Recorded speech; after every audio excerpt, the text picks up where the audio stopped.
motivo, si no ves una razón para existir. Alguien hay que te ve, te conoce muy bien. Nadie puede llenar tu vacío.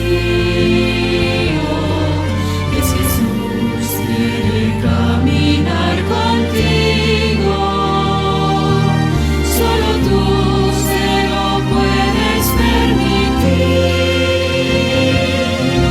En Jesús encontré la razón de creer, la razón de vivir y ser feliz.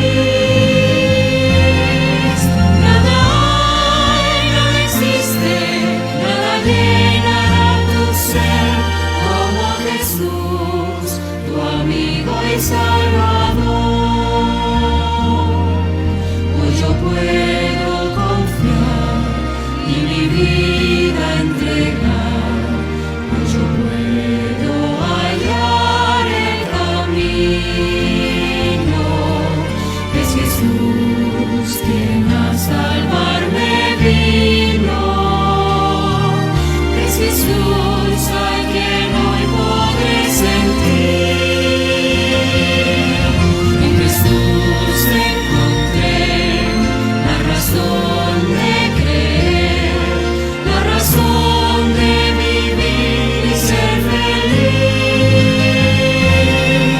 Nada hay, nada existe, nada llenará tu ser como Jesús, tu amigo y Salvador. Viva en Jesús, te doy mi corazón.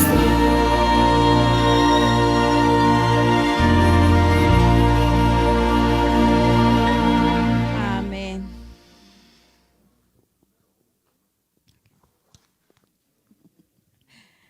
Pastor, para usted su tiempo.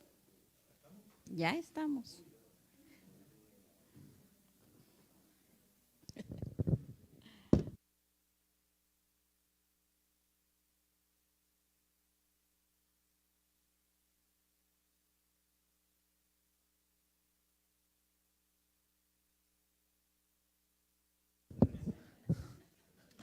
Y se achicó la gente.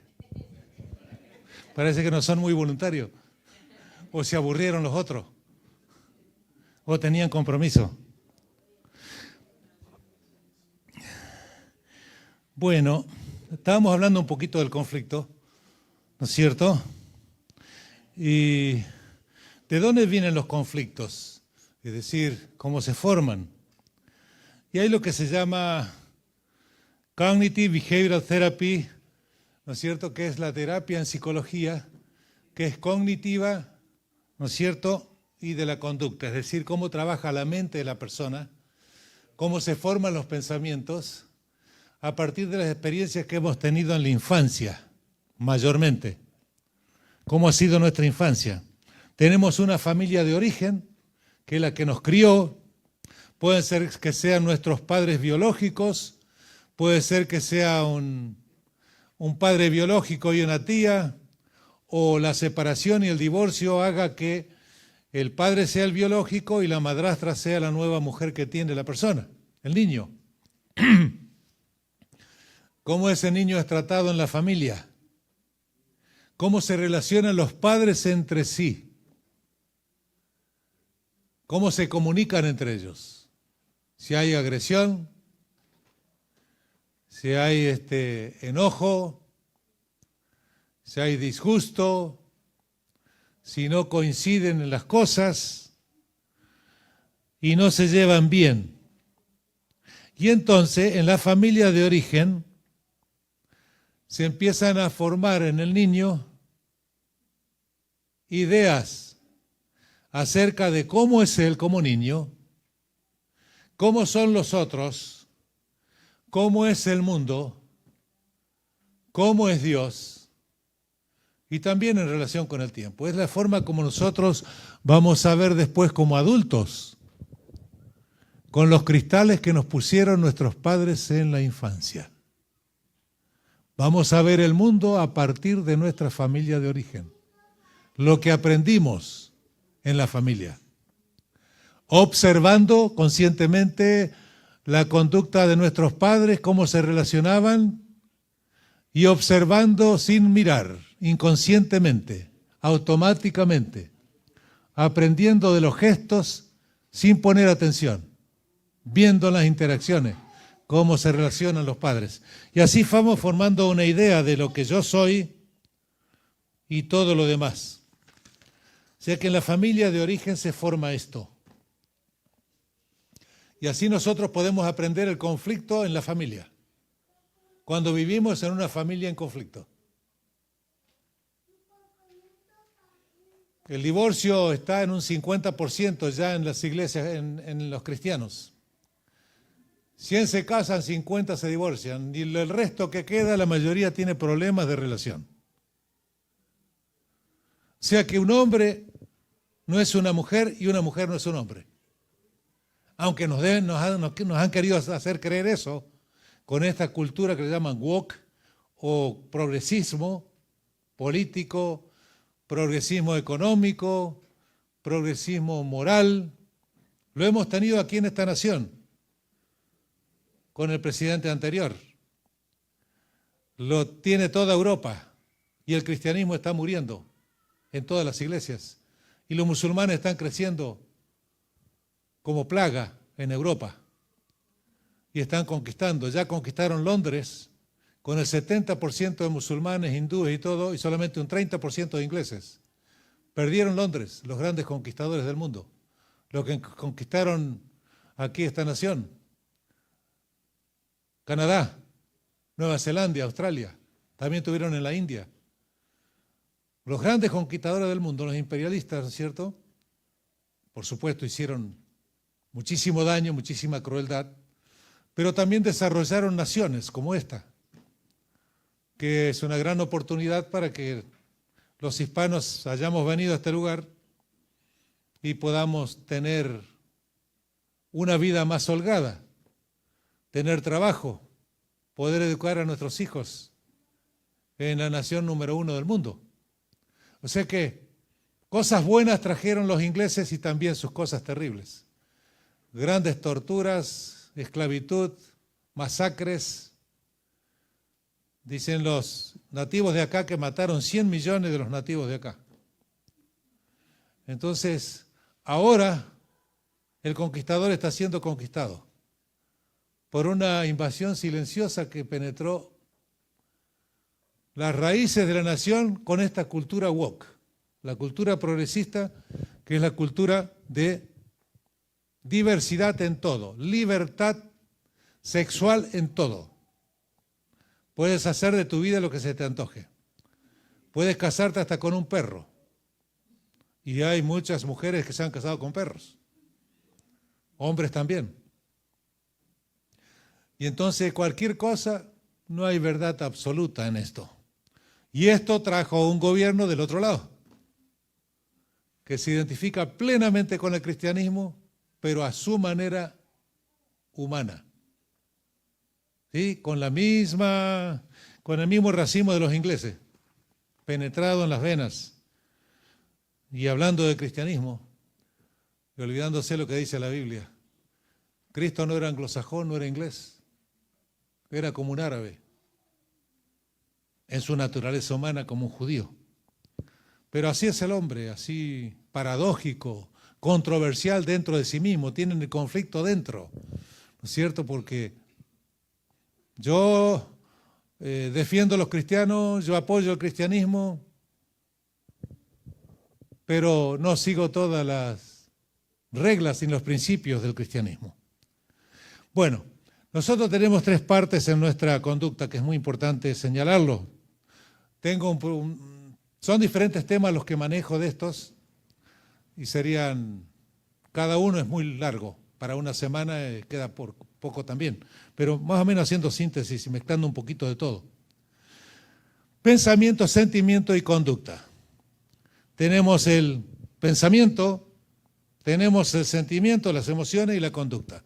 Es decir, cuando yo tengo un pensamiento en la cabeza, ese pensamiento va a producir una emoción que está de acuerdo con el pensamiento que tengo en la cabeza. Si yo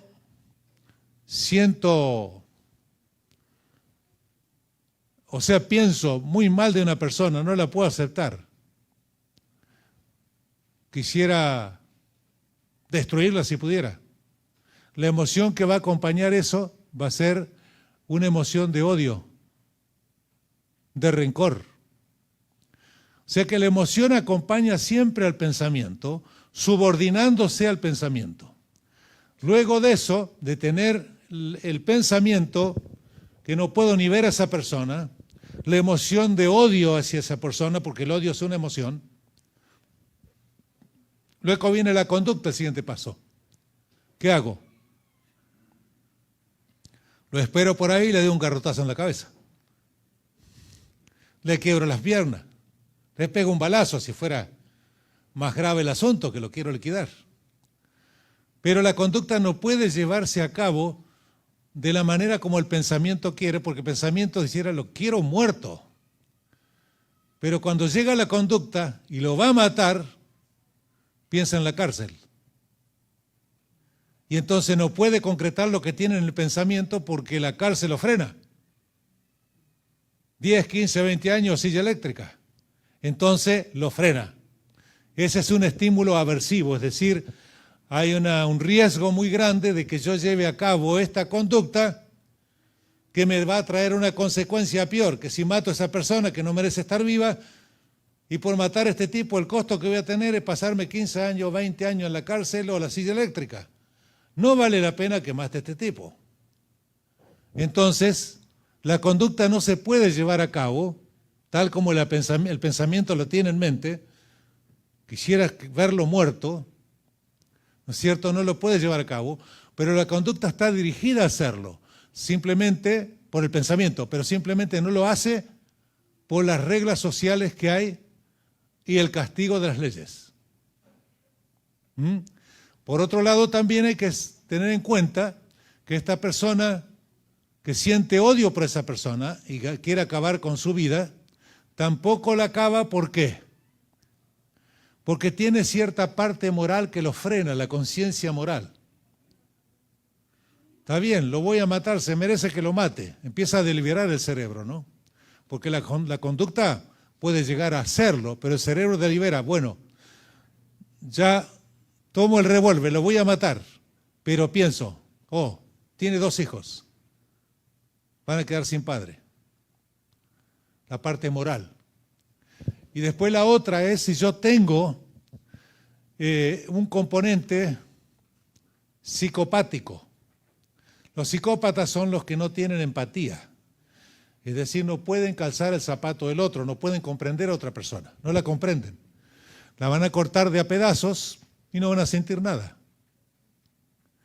Por ejemplo, en neurociencia, no sé si le mencioné, le pasan a un psicópata, le ponen ahí unos cables en la cabeza y le pasan una imagen de una mesa. Y entonces le miden el centro de las emociones en el cerebro, a ver si hay actividad emocional, es decir, a ver si al ver una mesa le produjo una sensación emocional en el cerebro. Nada, no le produjo ninguna emoción.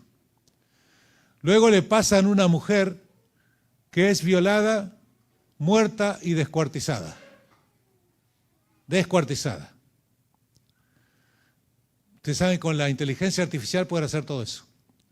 Le pasan eso y el psicópata no hay ni un movimiento de emoción en el cerebro. Como la mesa que le mostraron, así. Sé que el psicópata no tiene prácticamente emociones. O sea, que esta persona entonces que no quiere ni ver a aquel otro vivo, que lo odia, que desea que está muerto, si es psicópata lo mata. Pero como no es psicópata, no lo va a hacer. Entonces tenemos lo que tienes aquí en la mente, y la Biblia dice, lo que tiene en el pensamiento tal es él. ¿Te acuerdan eso? ¿O no? ¿Sí? La ciencia lo descubrió después. Lo que tú tienes en tu mente es lo que tú eres. ¿Qué tienes en tu mente? Entonces están las experiencias tempranas que forman una creencia.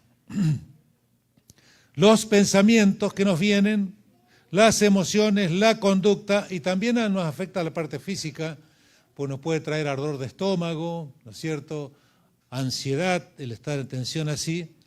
Y cuando hay una cosa nueva que ocurre, que esté parecida a lo que nos pasó en la infancia, si nuestros padres nos abusaron, y viene una cosa, un evento nuevo que ahora ya somos grandes, de que alguien nos quiere maltratar, vamos a experimentar todo lo que sentimos cuando éramos niños, cuando nos abusó el papá, a golpes, cuando nos dijo cosas hirientes. Vamos a sentir todas esas emociones, ¿no es cierto?, y ese dolor emocional que sentimos en la infancia. Esto es largo, yo lo doy en otro tema, no es en este. Simplemente estamos hablando de conflicto un poco y hablándole de cómo se va moviendo todo esto. Quería darle mucho más, pero quiero ir más bien a la parte práctica y en todo caso después volver si es necesario por esto, porque hay ciclos que ocurren en la familia que hay que analizarlos y lleva un buen tiempo, no 15 minutos, lleva más tiempo. Ahora, decíamos que el conflicto se había iniciado en el cielo y comenzó en la tierra cuando Eva aceptó, Adán también aceptó esta condición, ¿no es cierto? Y entonces ese conflicto que se produjo entre Dios y el diablo dentro de la mente de Eva y de Adán, cuando ellos tienen su intimidad sexual y conciben a sus hijos por las conductas que ellos tuvieron, ahora van a heredar, ¿no es cierto?, un gen relacionado con el conflicto interpersonal. ¿Cómo lo van a ver actuando ese gen? Muy bien, trágicamente, cuando Abel lleva la ofrenda a Dios, que era un cordero que significaba a Cristo, que ese era un símbolo de la fe que tenía Abel, de la esperanza de Abel en el sacrificio del Hijo de Dios, que habría de redimirlo a él, a sus padres y a todos sus descendientes. Él es obediente a Dios, ¿no es cierto?, ofreciendo un cordero como sacrificio por fe en Dios. Pero viene Caín. Pero Caín viene con otra idea ya. Caín, el conflicto está dentro de Caín muy fuerte. Y entonces él viene a ofrecer los productos de su trabajo, es decir, sus propios méritos delante de Dios como justificación de su vida. O sea que está la salvación por méritos humanos, la salvación por obras, representada por Caín, que es el fundamento de toda religión pagana. Lo va a ver eso en los hindúes, en los mormones, en la iglesia popular y en religiones paganas de todos lados. Es decir, el hombre, la mujer, tienen el poder de autorregenerarse. Los judíos también mantienen ese concepto. Salvación por obras de Caín. Entonces el conflicto que experimentaron Adán y Eva, la ciencia ahora lo ha descubierto. Y Elena de White lo dijo mucho antes que la ciencia, cuando dijo que los padres que se casan, que quieren tener una criatura, la hermana White dijo que se tienen que preparar mentalmente y espiritualmente para procrear a esa criatura. ¿Qué descubrió la genética? La genética descubrió, es algo muy complicado para explicarlo, bien complicado, desde el punto de vista genético, hay factores químicos, bioquímicos, fórmulas y un montón de cosas, pero es más o menos así. Es decir, tú tienes el hábito de fumar, o eres un promiscuo sexualmente que nunca puedes estar con una mujer, vas saltando de una en otra, pero tienes tu esposa. Cuando tú concibes tu hijo tu hijo en su gen va a recibir la marca del promiscuo. En el gen hereditario, en la semilla hereditaria que va a recibir, ahí va a estar el contenido, ¿no es cierto?, informativo de este padre promiscuo, del otro padre alcohólico, del otro padre bisexual, que tiene una vida oculta, está con su esposa y anda con un hombre por ahí también. U otro tipo de conducta. Esos hábitos conflictivos, de relación conflictiva en la pareja, cuando conciben, activan un gen. El gen del conflicto, el gen de lo otro. Eso se llama epigenética. Y se anticipó Elena de White más de 100 años en eso. Eso se descubrió hace 10 años. Entonces, ahora lo que ella decía se comprobó científicamente. Cuando van a procrear hay que prepararse psicológicamente y espiritualmente para no darles como herencia a los hijos esas conductas que hemos tenido, esos hábitos que hemos tenido, de tal manera que los hábitos se transcriben en los genes, ¡tac! Así se transcriben, como una máquina golpea y deja una letra, ¿no es cierto? Las máquinas de antiguas, de escribir, ¿no es cierto? Golpeaban y dejaban la marca. Bueno, marcan el gen. Ahora viene el ambiente y aparece una botella de alcohol y entonces ya se concreta el hijo alcohólico como el padre alcohólico. O viene la exploración sexual, ¿no es cierto?, con una dama y después con otra y se activa el gene de la promiscuidad sexual. ¿Les queda claro lo que les digo más o menos? Trato de hacerlo lo más simple posible para que lo puedan entender. Entonces, los que no están casados, los que están casados y no tienen hijos, van a tener hijos, les aconsejo que sigan el consejo de la hermana White, que se preparan espiritualmente para procrear, porque eso va a afectar a los hijos que tienen. O sea que Adán y Eva le transmitieron el conflicto que se activó más, que la misma personalidad de Caín lo activó más al interpretar la relación con Dios de una manera totalmente diferente. Él era combativo, él discutía con el Padre, que Dios era demasiado injusto y por solo un fruto que hiciste vino esta desgracia tan grande. ¿Qué es eso? ¿Qué clase de Dios es este?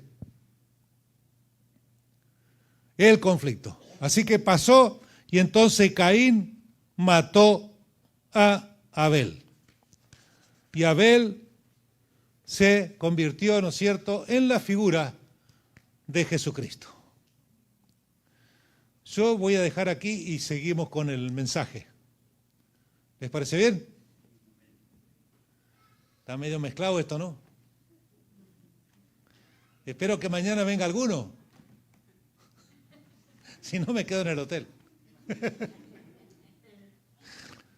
Y me van a visitar allá. A ver, estábamos hablando de Cristo, ¿no es cierto? De que Cristo había sido crucificado, que nadie había celebrado el día de la victoria. Los apóstoles, ¿dónde estaban los apóstoles cuando Cristo fue crucificado? Huyeron. ¿Y a dónde se metieron? Se escondieron de los judíos por miedo a que los judíos no le pudieran perseguir. Y entonces los discípulos le preguntan a Cristo, ¿no es cierto?, antes de su ascensión y después de la cruz y la resurrección, una vieja cuestión pendiente del Sanedrín y el pueblo. ¿Restaurarás el reino a Israel en este tiempo? Eso aparece en Hechos 1:6. Ustedes saben que la mente de los discípulos había pasado por la impresora o la matriz. ¿Vieron las matrices en las fábricas? Que son las que hay metales, ¿no es cierto? Le ponen la matriz y sale un guardabarro o sale un paragolpe con la matriz. Le va dando forma a la matriz a lo que después va a ser, ensamblando todas esas partes, un automóvil. Sí. Entonces, el Sanedrín judío tenía un control absoluto de los judíos. Ellos habían sido llevados cautivos a Babilonia, ¿recuerdan?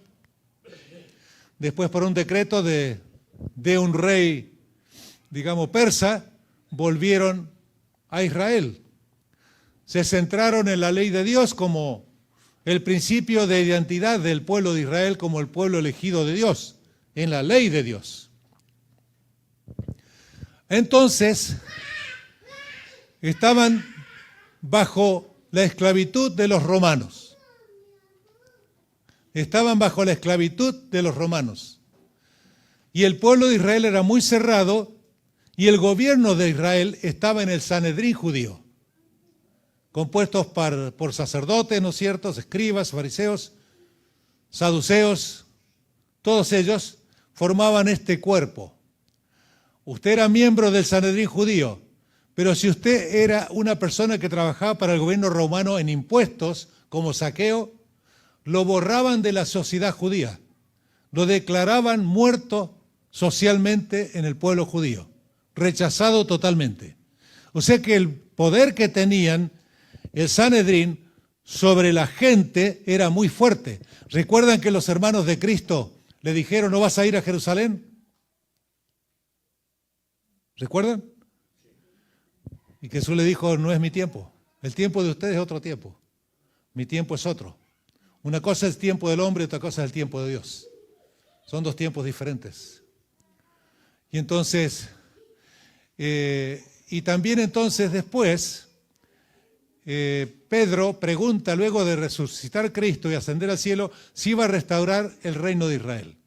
O sea que el Sanedrín tenía como preocupación principal y la expectativa más importante era que el Mesías iba a ser el león de Judá, como les dije. El que iba a derrotar a los romanos e iba a establecer el reino de Cristo en la tierra. Cuando Cristo estuvo en el desierto, ¿se acuerdan? Una de las tentaciones que le dijo, te daré todo el mundo, todos estos reinos. Y le puso una condición final, si postrados me adoras, pero me tendrás que adorar a mí. Pero yo te daré todos los reinos del mundo. ¿Jesús aceptó eso? No, lo rechazó. ¿Cómo el Mesías de la gracia iba a venir a cumplir las expectativas del diablo y del Sanedrín judío, al erigirse en rey y señor de pecadores, donde no existe la gracia, la posibilidad de salvación? Cristo ahora va a reinar entre pecadores, entre gente degradada y consumida en el pecado y con el mismo Satanás, junto con el Sanedrín judío, derrotar a los romanos y dominar el mundo.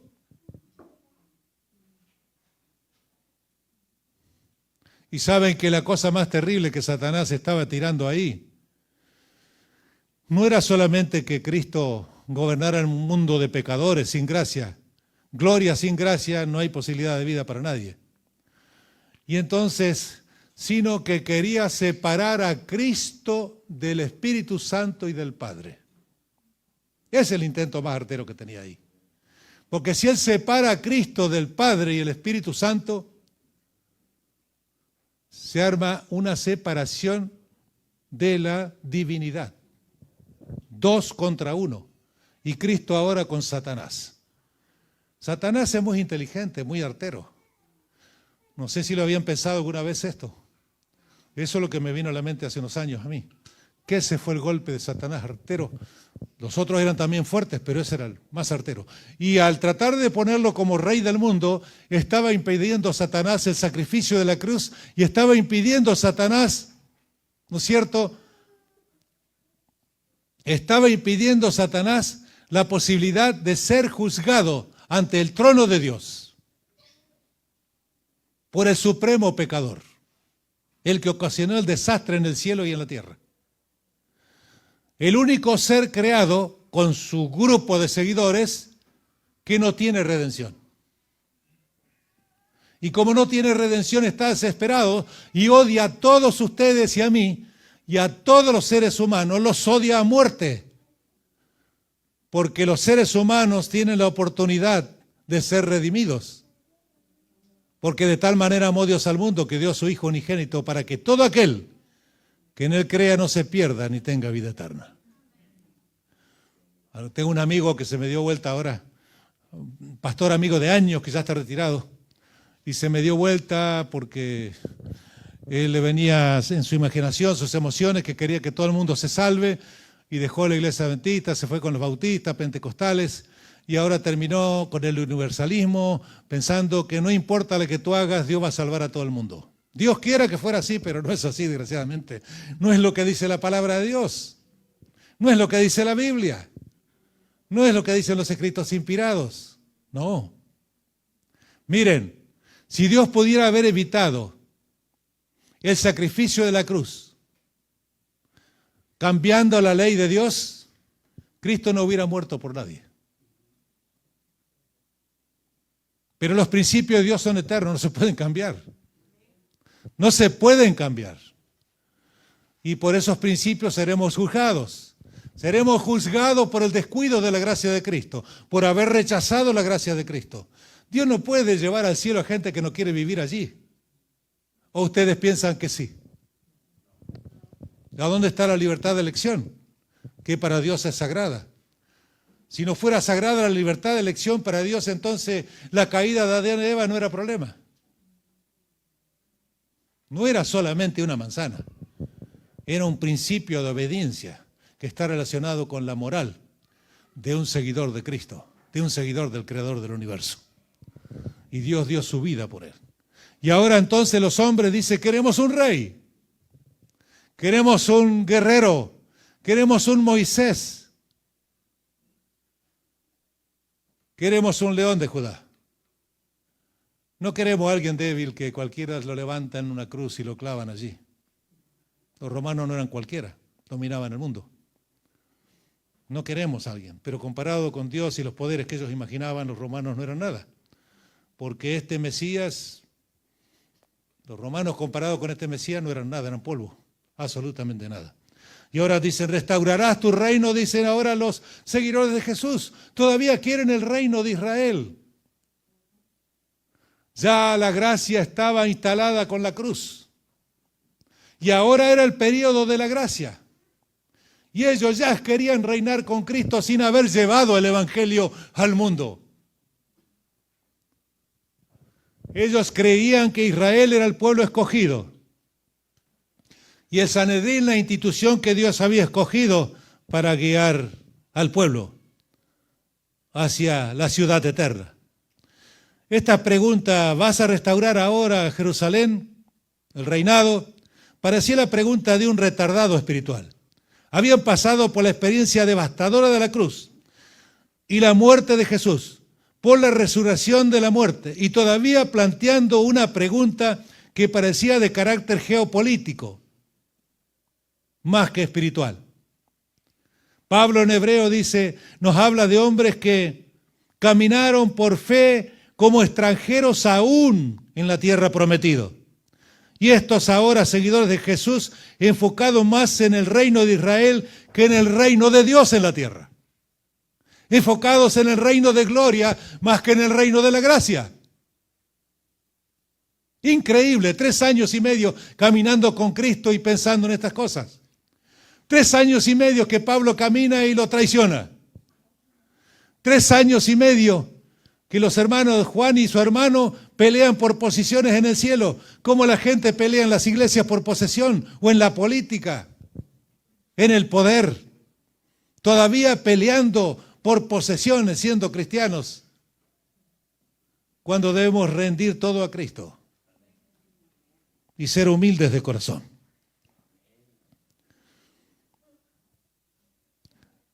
Esto es enfocado en eso.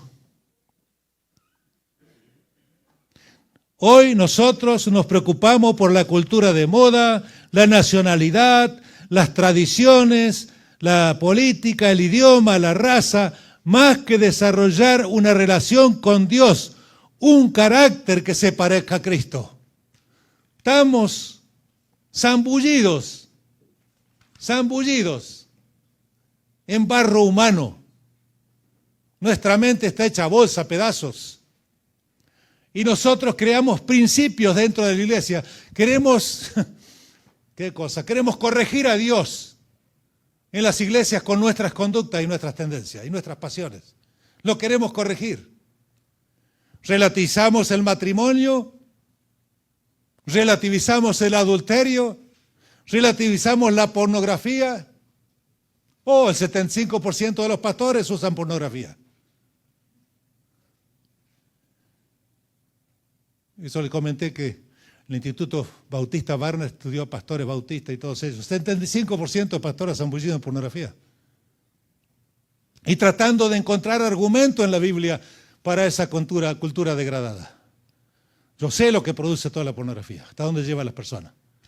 Alguna vez puedo venir acá y darles un seminario entero toda la semana, con experimentos que se han hecho y todo. ¿Dónde acaba todo eso? Entonces nosotros, a través de nuestras pasiones, queremos hacer a Dios a nuestra imagen y semejanza. No, no es así con Dios, hermanos, por favor. Yo, por ejemplo, soy un pecador y cometo errores porque soy un pecador. Pero le he dicho a Dios, Señor, yo por ahí cometo este error y lo repito y me cuesta controlarlo, Señor. Pero ¿sabes una cosa? Yo jamás voy a justificar lo que tú condenas. Jamás lo voy a justificar, de ninguna manera. Sí, he caído en este error, 1 vez, 2 veces, 3 veces, 4 veces. Y me he levantado porque tú me sostienes tu mano. Y tú eres la gracia, y tú me perdonas, y sigues caminando conmigo. Claro, hay que manejarse bien con el tema de la justicia de Dios, los principios de Dios y la gracia. Dios es misericordioso, es amoroso. Perdonó a grandes pecadores. Salomón, ay Señor. Salomón tenía 900 mujeres, pero 900 mujeres no es lo más grave. Ustedes se piensan, qué grave 900 mujeres. No, eso no fue lo más grave de Salomón. Lo más grave de Salomón, ¿qué practicó con esas mujeres? ¿Respetó el diseño de Dios de la anatomía corporal y la fisiología de cada órgano? No. Practicó sodomía con ella, practicó de todo. Él no negó ninguna cosa que le vino al corazón. Y miren qué desgracia. La hermana Juárez dice que se hizo afeminado. ¿Qué es lo que es afeminado? Bueno, él practicó homosexualismo. Yo les podría demostrar científicamente con experimentos hasta dónde llega el ser humano cuando practica todo eso. Tenés que darle un seminario de todo eso, que llevaría toda la semana. Pero ahí lo van a entender perfectamente, lo van a ver clarito, se los voy a demostrar clarito con experimentos, con animales, ratas, ciertos roedores, de ahí en su conducta sexual, en la química del cerebro. Cuando rompen un límite, siguen y terminan en lo que nunca hubieran hecho. Como alguien que se mete en pornografía, ama a los niños, los respeta profundamente y después termina deseándolos sexualmente. Trabajé, les dije, con depredadores sexuales. 100% estaban en pornografía. No todos llegaron a abusar de niños por la pornografía, pero muchos de ellos sí lo hicieron por la pornografía. Fueron escalando. Salomón fue escalando, dice que no puso ni una valla moral. Todo lo que le vino al corazón que le produjera placer lo hizo. Y entonces, al ver estos experimentos, yo digo, entonces este hombre llegó a andar con animales también, a probar todo. O sea, Salomón fue uno de los terribles pecadores y también adoró espíritus, adoró demonios y ídolos. Ustedes saben que rendir culto a ídolos es rendir culto a demonios. ¿Lo saben? La Biblia lo dice. Entonces, en definitiva, Salomón le rindió culto a Satanás. ¿Hay algo más ofensivo para Dios? Le rindió culto a Satanás. Hizo de todo ese hombre. ¿No hubo gracia para él? ¿No hubo gracia para perdonar a este hombre? No.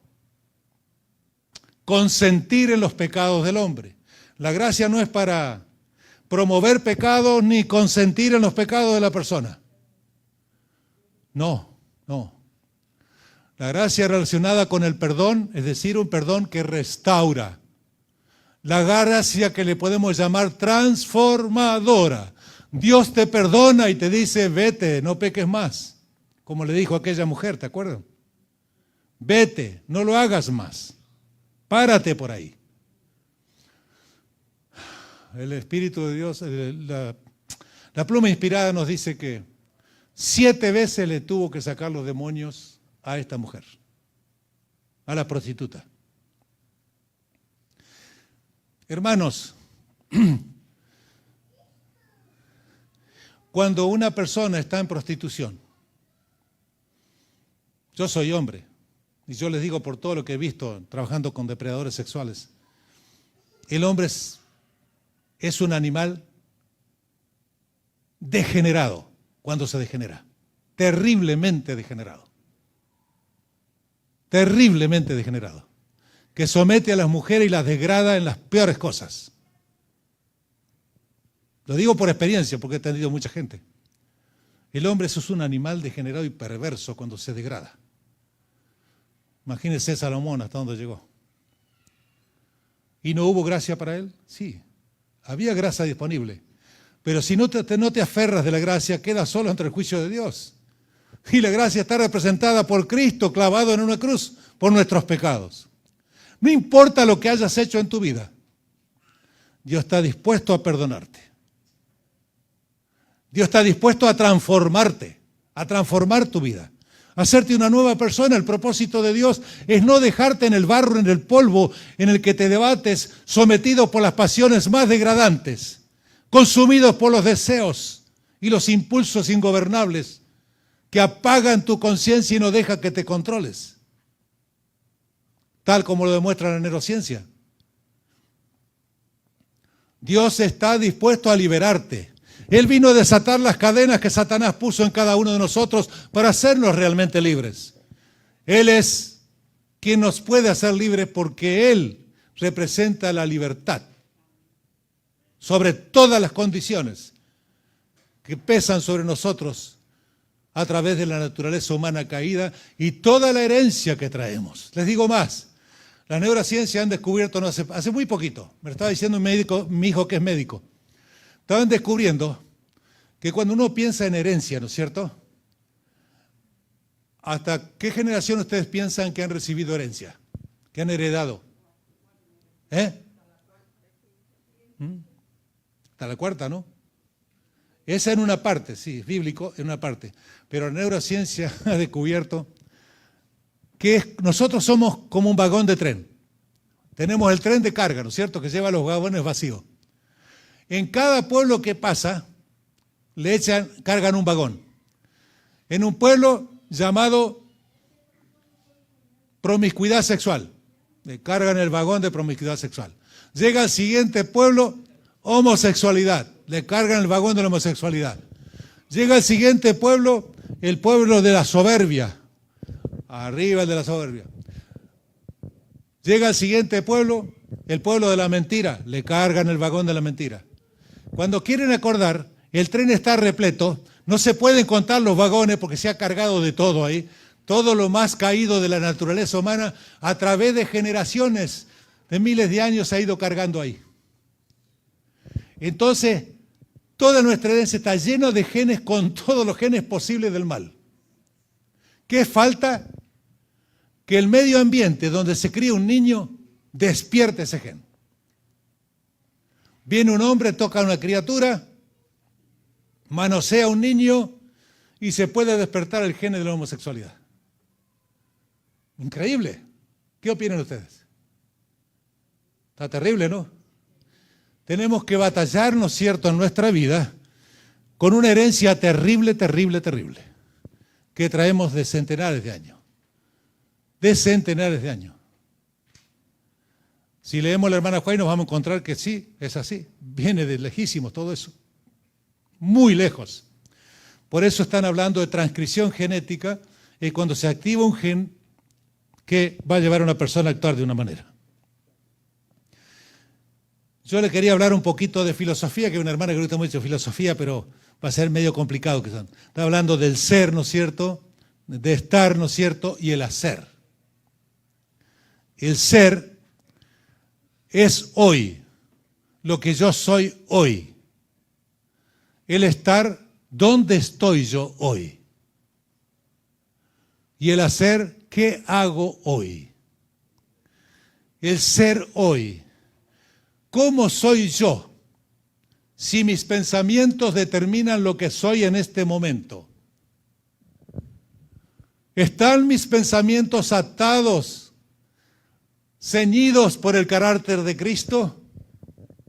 Para que yo sea entonces una reproducción en pequeño del carácter de Jesucristo, de tal manera que la gente nos ve en la calle, dice, oh, este es un cristiano.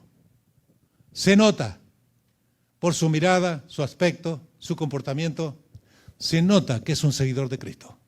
¿O acaso cuando ven un niño, ¿no es cierto?, que ya tiene 8, 10 años, 12 años, y conocen al padre muy bien y lo ven al niño y dicen, oh, este es realmente el hijo de este hombre? Bueno, hay casos que no es el padre, que es el padrastro, pero en el ambiente que se crió ese niño con el padrastro, aprendió por imitación y todo lo demás las características de comportamiento del padrastro. Y ahora refleja la imagen del padrastro. Estamos nosotros siendo, al ser en Cristo, criaturas de Cristo, reflejando la presencia de Cristo en nosotros, ser cristianos realmente, estar.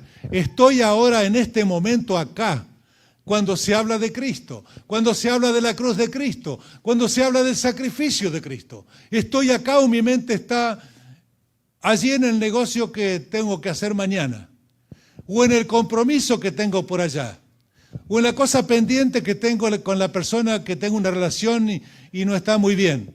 Estoy presente ahora acá con Cristo, en Cristo, por Cristo, recibiendo el mensaje que me da el Espíritu de Dios.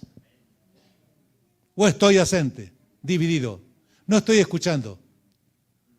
¿O vengo a dormirme en la iglesia cuando predican los pastores? Es el mejor lugar para dormir cuando uno tiene problemas que no puede dormir. Venga a dormir a la iglesia, duérmase cuando predican. A mí también me ha pasado, hermano, no te preocupes. Yo también me he dormido. Pero es el mejor lugar para dormir, ¿eh?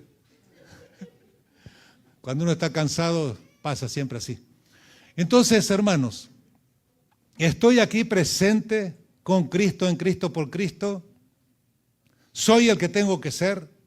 Y ahora, hago la voluntad de Cristo siendo cristiano, estando presente en Cristo y Cristo presente en mí.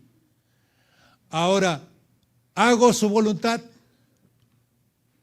O sea, lo que soy y donde estoy me va a llevar al tercer paso, es hacer la voluntad. Y al hacer la voluntad estoy siendo. Y al hacer la voluntad estoy siendo presente en Cristo. Todos se interactúan de esa manera. Es más largo, hay que detallarlo en pedazos, pero es muy pesado para hacerlo ahora. Pero quería adelantar un poco.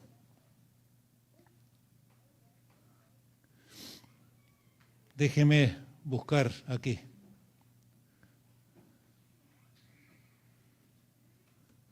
Bueno, lo de Pilato ya lo sabíamos, ¿no es cierto? Ya la roca donde aparece el nombre de Pilato, que existió realmente. Y entonces Pilato le dice si él es realmente el rey de los judíos. Y él le dice que Cristo, tú lo has dicho, ¿no es cierto? Pero que él no vino a reinar, sus ángeles pelearían por él si fuera así. Él no está con la visión que tenían el Sanedrín judío del Mesías. Cristo les cambió la perspectiva, la visión del reino a los discípulos cuando los mandó más allá de Samaria,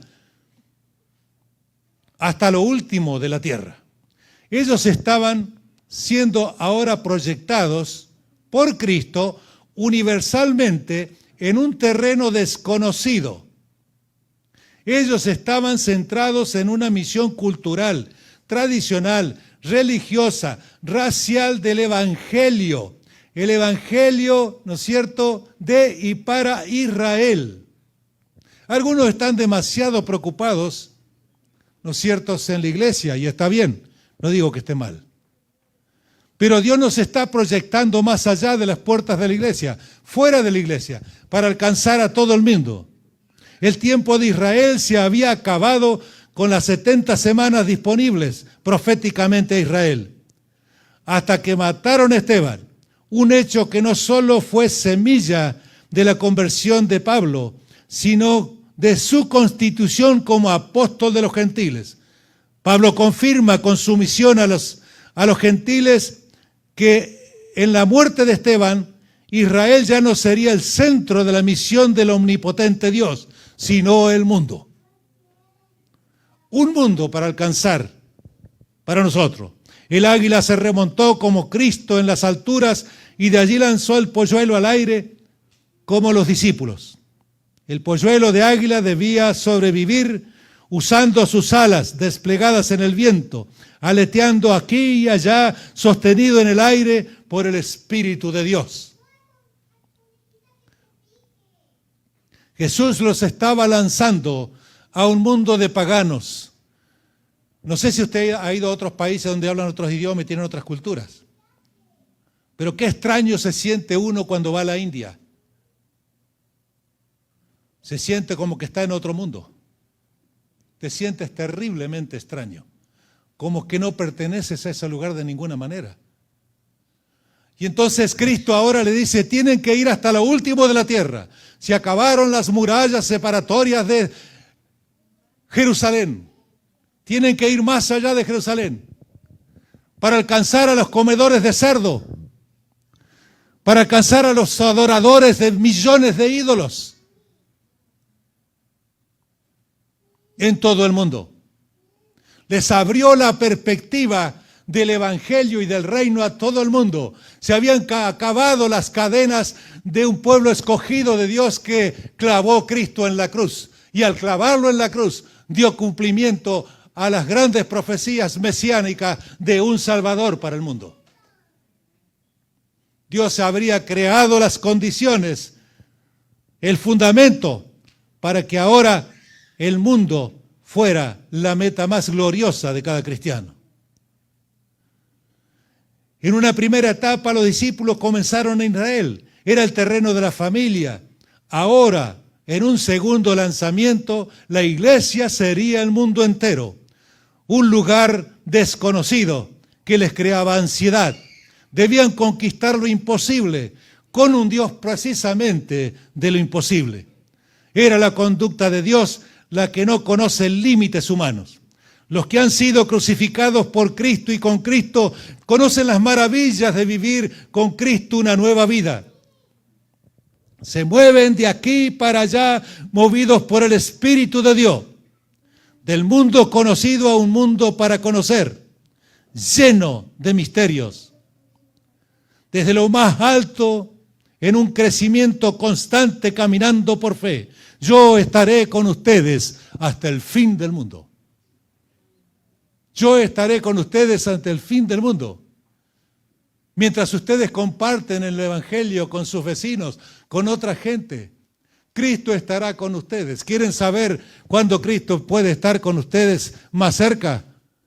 Compartan el Evangelio de Cristo. Den testimonio del sacrificio de Cristo en la cruz. Den testimonio de lo que Cristo ha hecho con sus vidas. Den testimonio de cómo ustedes se han sacrificado también en la cruz con Cristo y han compartido con Cristo los sufrimientos de este mundo. Compartimos con Cristo nuestras enfermedades, nuestro sufrimiento, y Cristo las comparte con nosotros. Ninguno de nosotros ha sufrido como Cristo, nadie en el mundo, porque el dolor más grande de Cristo no fueron los clavos en los pies, los clavos en las manos, ni el lanzazo, que ya estaba muerto y no lo sentía, en el costado. El dolor más grande de Cristo fueron el peso de tus pecados y de mis pecados en la cruz, que le partieron el corazón en dos. De tal manera que de ahora en adelante habrá en tu vida una experiencia antes de Cristo y otra experiencia después de Cristo. Una nueva criatura en el Señor. Una nueva criatura a través del sacrificio de la cruz. Ese sacrificio que es el derrotero de tu vida hacia el horizonte que no tiene fin, hacia el infinito de las estrellas que nunca se apagan, hacia las galaxias más hermosas y bellas en sus colores, ese universo infinito que recorreremos con el poder de Dios, con las alas del Espíritu de Dios, como los evangelistas de la redención humana. en todo el universo, explicándole a todas las criaturas no caídas el significado de la cruz, el significado de la redención, el ser redimidos, el ser salvados, el superar la enfermedad, la muerte, nuestros dolores terribles, con la esperanza de aquel que dio su vida por cada uno de nosotros. Oh, hermanos, nosotros vamos a ser los únicos, los embajadores de Cristo, que recorreremos el universo predicando de la redención de Cristo, de lo que es Cristo encarnado en nosotros, viviendo en nosotros, y esa alegría que ellos no pueden vivir. Ellos no van a tener nunca la experiencia que nosotros hemos tenido, y esa es una de las grandes glorias que tienen los redimidos por delante. Mañana vengan todos los que puedan. Si no, me voy al hotel. No, mañana les voy a contar algunas cosas muy importantes sobre cómo está la ley dominicana en Estados Unidos, paralelamente con el mensaje. Que el Señor los bendiga, que puedan dormir bien, y el hermano acá que se va a pegar un sueño fantástico, y mañana una gran energía para trabajar, y mañana va a estar en el primer banco, para que yo no lo deje dormir. Dios los bendiga entonces.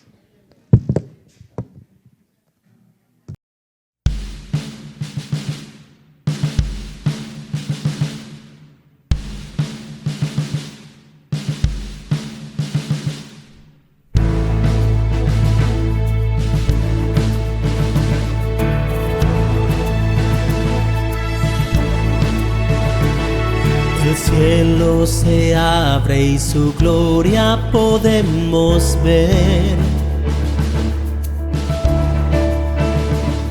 Contraste de gozo y lamentos hay por doquier. Es el Nazareno viniendo, lleno de gloria y poder. Gozaos, gozaos, que Cristo viene ya. Gozaos, gozaos, despiertos, no dure más. Al cielo iremos a vivir por la eternidad.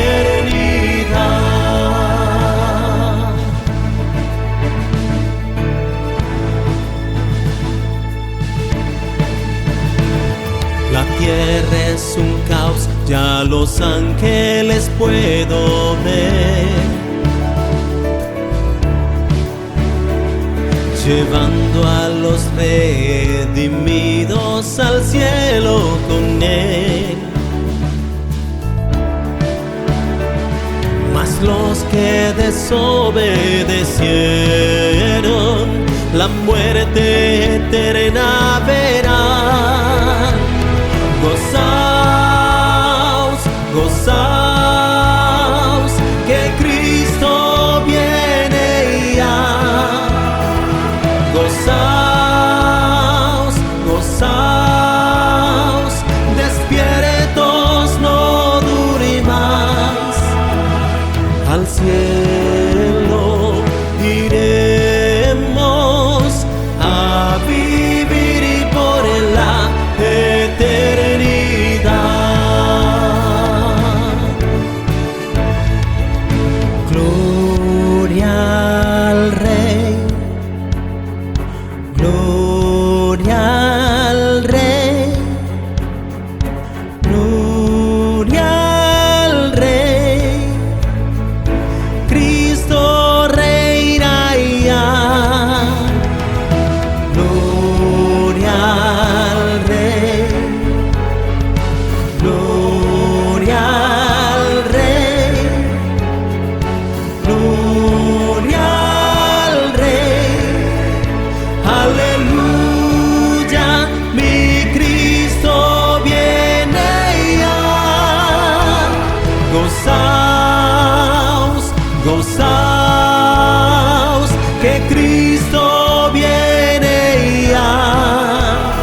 gozar.